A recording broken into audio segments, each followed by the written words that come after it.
বগুড়ায় নীলসাগর এক্সপ্রেসের ৬টি বগি লাইনচ্যুত, ঢাকার সঙ্গে উত্তরবঙ্গের রেল যোগাযোগ বন্ধ, আহত অন্তত অর্ধশতাধিক। ময়মনসিংহে বিভিন্ন ঈদগাহ ও মসজিদে ঈদ জামাতের প্রস্তুতি সম্পন্ন, ১৩ উপজেলায় ঈদ উল ফিতরের নামাজের সময়সূচি নির্ধারণ। সবাই যেন নির্বিঘ্নে ঘরে ফিরতে পারে সে ব্যাপারে সচেষ্ট আছে সরকার, মন্তব্য পররাষ্ট্রমন্ত্রী।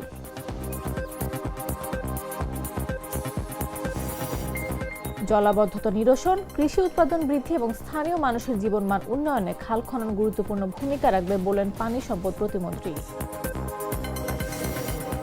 এবং ঈদযাত্রার দ্বিতীয় দিনেও ঢাকা চট্টগ্রাম মহাসড়কের কুমিল্লার অংশে চলাচল স্বাভাবিক, ভোগান্তি ছাড়াই বাড়ি ফিরছে ঘরমুখ মানুষ।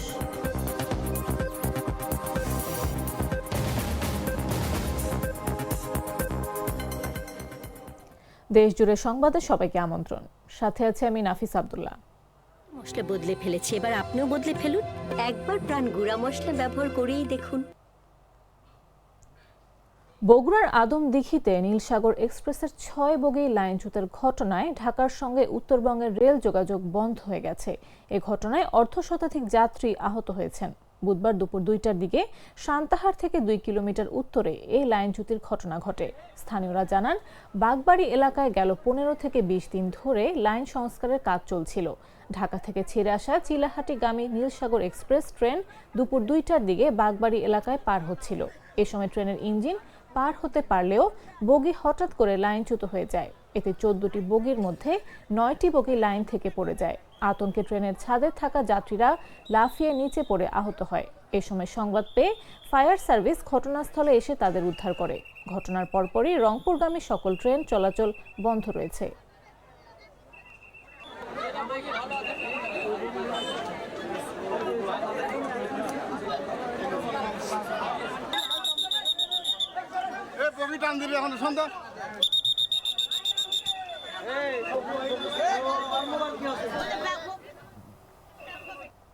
ময়মনসিংহে বিভিন্ন ঈদগাহ ও মসজিদে ঈদ উল ফিতরের জামাতের প্রস্তুতি সম্পন্ন হয়েছে। এছাড়া জেলার ১৩টি উপজেলায় ঈদ উল ফিতরের নামাজের সময়সূচি নির্ধারণ করেছে ইসলামিক ফাউন্ডেশন। ময়মনসিংহে ঈদ উল ফিতরের প্রধান জামাত নগরীর আঞ্জুমান ঈদগাহ মাঠে সকাল ৮টায় অনুষ্ঠিত হবে। একই মাঠে দ্বিতীয় জামাত অনুষ্ঠিত হবে সকাল ৯টায়। জামাত দুটিতে ইমামতি করবেন হাফেজ মুফতি আব্দুল্লাহ আল মামুন ও হাফেজ মাওলানা আতিকুর রহমান। পাশাপাশি নগরীর বড় মসজিদে সকাল ৮:৩০টায়, মাদানী নূর জামে মসজিদ মাঠে সকাল ৭টায়, বলাশপুর ঈদগাহ মাঠে সকাল ৯টায়, বাংলাদেশ কৃষি বিশ্ববিদ্যালয় কেন্দ্রীয় মাঠে সকাল ৯টায় এবং চরসা কেন্দ্রীয় ঈদগাহ মাঠে সকাল ৮টায় ঈদ উল ফিতরের জামাত অনুষ্ঠিত হবে।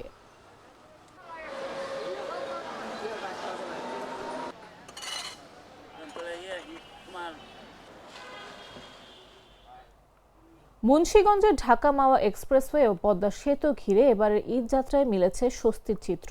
যানবাহনের চাপ স্বাভাবিক সময়ের তুলনায় কয়েকগুণ বাড়লেও কোথাও বড় ধরনের যানজট বা ভোগান্তির খবর পাওয়া যায়নি। টোল প্লাজায় কিছুটা সারি থাকলেও দ্রুত টোল আদায়ের কারণে যাত্রা ছিল নির্বিঘ্ন। যাত্রীদের নিরাপত্তায় সিসিটিভি নজরদারি ও আইন শৃঙ্খলা বাহিনীর তৎপরতা ছিল চোখে পড়ার মতো। সব মিলিয়ে স্বস্তির ঈদ যাত্রা করছেন ঘরমুখ মানুষ। মুন্সিগঞ্জ প্রতিনিধি শুভ ঘোষের পাঠানো তথ্যচিত্রে বিস্তারিত জাগো ডেস্ক রিপোর্টে। টানা ৭ দিনের ঈদের লম্বা ছুটির শুরুর প্রথম দিনে মুন্সিগঞ্জের ঢাকা মাওয়া এক্সপ্রেসওয়ে এবং পদ্মা সেতু হয়ে নির্বিঘ্নে দক্ষিণবঙ্গে ছুটছে ঘরমুখ মানুষ। দক্ষিণবঙ্গের প্রবেশ পথ হিসেবে খ্যাত এই মহাসড়কটিতে ঈদ যাত্রাকে কেন্দ্র করে যানবাহনের চাপ স্বাভাবিক সময়ের চেয়ে কয়েক গুণ বৃদ্ধি পেলেও নেই দুর্ভোগ ও বিড়ম্বনা। সেতুর মাওয়া প্রান্তের টোল প্লাজায় ঈদের ছুটির প্রথম দিন দেখা গেছে যানবাহনের দীর্ঘ সারি। তবে অতীতের তুলনায় এবার বিকল্প সব ব্যবস্থা প্রস্তুত থাকায় কোথাও কোনো বিড়ম্বনা ছাড়াই স্বস্তির যাত্রায় বাড়ি ফিরতে পেরেছে লাখো মানুষ। এবার যাত্রীদের নিরাপত্তা ও অনাকাঙ্ক্ষিত দুর্ঘটনা প্রতিরোধে প্রায় ১৮১টি সিসিটিভি ক্যামেরায় চলছে নজরদারি। আপাতত কোনো ভোগান্তি ওরকম পাইনি। ঢাকার ভিতর অল্প একটু জ্যাম পেয়েছিলাম, পরে জ্যামটা ছেড়ে গেছে। অবশ্যই ফার্স্ট টাইম ভালো লাগতেছে, আর দ্বিতীয়ত শ্বশুরবাড়ি যাচ্ছি সবার সাথে ঈদ করার জন্য। অতীতে যেরকম পুলিশের যে হয়রানি ছিল, এবার কোনো হয়রানি নাই। মানে অযথা কোনো হয়রানি বা সবকিছু মিলাই ভালো মতো যাইতেছি। অন্যান্য বছরের মতোই এবারের ঈদযাত্রায় এক্সপ্রেসওয়েতে দূরপাল্লার গণপরিবহনের পাশাপাশি ছিল ব্যক্তিগত ছোট যান ও 2 চাকার বাহন মোটরসাইকেলের উপস্থিতি। তবে সেতুর মাওয়া প্রান্তে টোল প্লাজায় টোল আদায়ে ধীরগতি না থাকায় সৃষ্টি হয়নি যানজট। আগে অনেক জাম হইতে সময় যাইলে, আর এখন মোটামুটি ভালোভাবে যাইতেছি, সুবিধা পাইতেছি, সুন্দর। যাক, ফেরার পথে যেন সুন্দরভাবে আমরা এরকম ফিডব্যাকটা পাই। আমি তো গতবারও ঢাকা দিয়ে ঢুকলাম, আমি মানিকগঞ্জ থেকে আসছি। ঢাকা দিয়ে ঢোকার পর ঢাকাতে একটা জ্যাম ছিল, কিন্তু ওইটা এবার আর দেখতে পাইনি। মোটামুটি প্রশাসন ভালো একটা ব্যবস্থা নিছে। এদিকে এবার পদ্মা সেতু হয়ে দক্ষিণবঙ্গের ঈদযাত্রা নির্বিঘ্ন করতে নানা উদ্যোগের কথা জানিয়েছেন সেতু কর্তৃপক্ষ। সিসিটিভিতে মূলত কোনো গাড়ি যদি আমাদের এরিয়ার মধ্যে আসে, কোনো যদি অসুবিধা হয় কি কারণে সেটা যদি দাঁড়ায় থাকে, কোনো অ্যাক্সিডেন্ট হয়, সাথে সাথে আমরা টিম পাঠানোর জন্য আমরা এটা দেখি যে কোনো দুর্ঘটনার মূলত দুর্ঘটনা ঘটনা এবং কোনো লোক যদি কোনো কারণে আমাদের এই সীমানায় ব্রিজের উপরে দাঁড়ায়, তাকে আমরা রিকোয়েস্ট করি না দাঁড়ানোর জন্য, কারণ ব্রিজে অত্যন্ত দ্রুত গতিতে গাড়ি যায় যাতে অ্যাক্সিডেন্ট না হয়। মূলত নির্বিঘ্নে নিশ্চিত করার জন্য আমরা মনিটরিং এই টোল মনিটরিং সেন্টারটা ব্যবহার করি। এছাড়া ঈদযাত্রায় মানুষের নিরাপত্তা দিতে এক্সপ্রেসওয়ে ও পদ্মা সেতুতে এবার আইন শৃঙ্খলা বাহিনীর উপস্থিতি রয়েছে চোখে পড়ার মতো। যানবাহন চালকদের কোনো অভিযোগ পেলেই তাৎক্ষণিক ব্যবস্থা নেওয়ার কথা জানিয়েছেন পুলিশ সুপার। যারা এখানে ডিউটি করতেছে সবার কাছে আমাদের বডি অন ক্যামেরা রয়েছে এটা। আর রাতের বেলা আমাদের যেহেতু একাধিক অনেকগুলো টহল টিম আমাদের আছে এবং চেকপোস্ট আছে প্রত্যেকটা এক্সপ্রেস ওয়েতে, যেটা সার্ভিস লেনে আমরা চেকপোস্টের ব্যবস্থা রেখেছি যাতে চুরি ডাকাতি ছিনতাইয়ের কোনো ঘটনা না ঘটে, এবং প্রত্যেকের বডি অন ক্যামেরা থাকবে এবং ভেস্ট থাকবে, রিফ্লেক্টিং লাইট থাকবে, সকল ধরনের ব্যবস্থা থাকবে। আমাদের 5 শতাধিক বেশি পুলিশ ফোর্স এখানে মোতায়েন আছে, এটা এবং গজারিয়া দুইটা হাইওয়েতে। ঈদের ছুটির প্রথম দিনে গত 24 ঘন্টায় পদ্মা সেতুতে এবার উভয় প্রান্তে পারাপার হয়েছে 28,623টি যানবাহন। এতে একদিনই সেতুতে টোল হয়েছে 3,37,71,000 টাকা, এমনটি জানিয়েছে সেতু কর্তৃপক্ষ। নিউজ ডেস্ক, জাগো নিউজ। সবাই যাতে নির্বিঘ্নে ঘরে ফিরতে পারে সে ব্যাপারে সরকার সচেষ্ট আছে বলে জানালেন পররাষ্ট্র প্রতিমন্ত্রী শামা ওবায়েদ। বুধবার দুপুরে ফরিদপুরের নগরকান্দায় এ কথা বলেন তিনি। মন্ত্রীরা তারা কিন্তু বিভিন্ন বাস স্ট্যান্ডে গিয়ে ট্রেন ইয়েতে গিয়ে তারা কিন্তু দেখছে যাতে আমাদের জনগণ ভালোভাবে, শান্তিভাবে এবং কোনো রকম দুশ্চিন্তা ছাড়া তারা যেন ঘরে গিয়ে পরিবারের সাথে ঈদ করতে পারে, সেটা আমরা সচেষ্ট আছি। এছাড়াও আপনারা দেখবেন যে আমাদের একটা যুদ্ধ অবস্থা বিরাজ করছে মধ্যপ্রাচ্যে।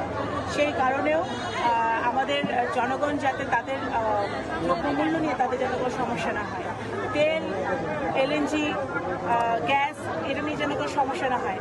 কোনো দ্রব্যমূল্যের দামও কিন্তু বৃদ্ধি পায় নাই, তেলের দামও বাড়ানো হয়নি, কোনো কিছু মূল্যই কিন্তু বৃদ্ধি পায়নি। সেই জায়গাতেও কিন্তু সরকার অত্যন্ত সচেষ্ট আছে। গ্লিটারের টুইন লেমন ও অ্যান্টিব্যাকটেরিয়াল ফর্মুলা বাসনকে চকচকে জীবাণুমুক্ত করে আমাদের দেয় গ্লিটার গ্যারান্টি। খাল খননের মাধ্যমে জলাবদ্ধতা নিরসন, কৃষি উৎপাদন বৃদ্ধি এবং স্থানীয় মানুষের জীবনমান উন্নয়নে গুরুত্বপূর্ণ ভূমিকা রাখবে বলছেন পানি সম্পদ প্রতিমন্ত্রী মোহাম্মদ ফরহাদ হোসেন আজাদ। বুধবার দুপুরে গাইবান্ধার গোবিন্দগঞ্জের মহিমাগঞ্জে সিংজানি খাল খনন উদ্বোধন অনুষ্ঠানে প্রধান অতিথির বক্তব্যে তিনি একথা বলেন। তিনি এ সময় বলেন, শহীদ প্রেসিডেন্ট জিয়াউর রহমান ও আপসীন দেশনেত্রী বেগম খালেদা জিয়ার সুযোগ্য সন্তান প্রধানমন্ত্রী তারেক রহমান নির্বাচনের আগে যে প্রতিশ্রুতি দিয়েছিলেন, ইতোমধ্যে তিনি সেটি বাস্তবায়নের কাজ শুরু করেছেন। দেশের মানুষের জন্য ফ্যামিলি কার্ড বাস্তবায়ন, কৃষক কার্ড বাস্তবায়ন এবং 10,000 টাকা পর্যন্ত কৃষি ঋণ মওকুফ করেছেন। তিনি আরো বলেন, যারা এতদিন ফ্যামিলি কার্ড ও কৃষক কার্ড নিয়ে নানা রকম নেতিবাচক বক্তব্য দিয়েছেন, তারা আজ চেয়ে চেয়ে দেখছেন কিভাবে পরিকল্পনা বাস্তবায়ন করতে হয়।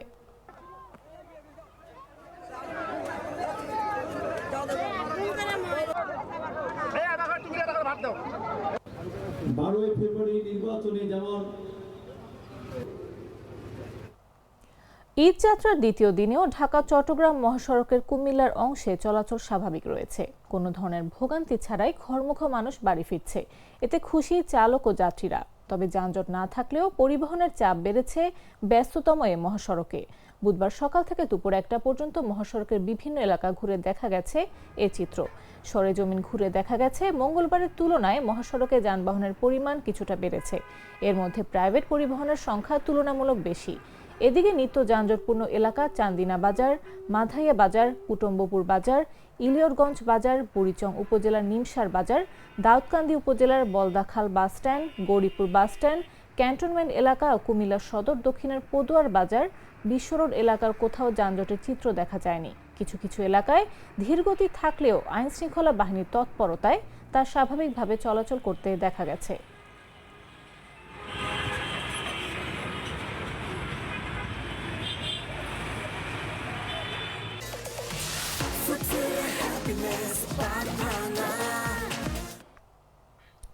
রাজশাহীর পুঠিয়ায় বালুবাহী ট্রাকের সঙ্গে মুখোমুখি সংঘর্ষে মোটরসাইকেল আরোহী বাবা ছেলে নিহত হয়েছেন। বুধবার দুপুরে উপজেলার বানেশ্বর কলাহাটা এলাকায় এই দুর্ঘটনা ঘটে। নিহতরা হলেন কাউসার ও তার ছেলে রেদওয়ান।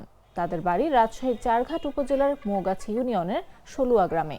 পবা হাইওয়ে থানার ভারপ্রাপ্ত কর্মকর্তা মোজামেল হক খান জানান, রাজশাহী থেকে নাটোর যাচ্ছিল ডাম্প ট্রাক, বিপরীত দিক থেকে আসছিল মোটরসাইকেল। এ সময় নিয়ন্ত্রণ হারিয়ে ট্রাকটি মোটরসাইকেল চাপা দেয়। এতে ঘটনাস্থলে তারা মারা যান। দুর্ঘটনার পর ট্রাকটি জব্দ করেছে পুলিশ। এ বিষয়ে পুলিশ প্রয়োজনীয় আইনগত ব্যবস্থা নেওয়া হচ্ছে।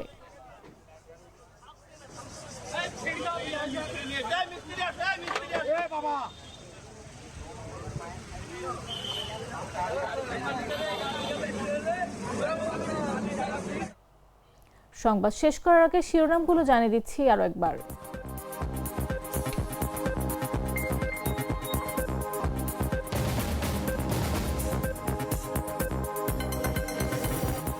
বগুড়ায় নীলসাগর এক্সপ্রেসের ৬টি বগি লাইনচ্যুত, ঢাকার সঙ্গে উত্তরবঙ্গের রেল যোগাযোগ বন্ধ, আহত অন্তত অর্ধশতাধিক। ময়মনসিংহে বিভিন্ন ঈদগাহ ও মসজিদে ঈদ জামাতের প্রস্তুতি সম্পন্ন, ১৩ উপজেলায় ঈদ উল ফিতরের নামাজের সময়সূচি নির্ধারণ। সবাই যেন নির্বিঘ্নে ঘরে ফিরতে পারে সে ব্যাপারে সচেষ্ট আছে সরকার, মন্তব্য পররাষ্ট্র প্রতিমন্ত্রী। জলাবদ্ধতা নিরসন, কৃষি উৎপাদন বৃদ্ধি এবং স্থানীয় মানুষের জীবনমান উন্নয়নে খাল খনন গুরুত্বপূর্ণ ভূমিকা রাখবে বলেন পানি সম্পদ প্রতিমন্ত্রী। এবং ঈদযাত্রার দ্বিতীয় দিনেও ঢাকা চট্টগ্রাম মহাসড়কের কুমিল্লার অংশে চলাচল স্বাভাবিক, ভোগান্তি ছাড়াই বাড়ি ফিরছে ঘরমুখ মানুষ।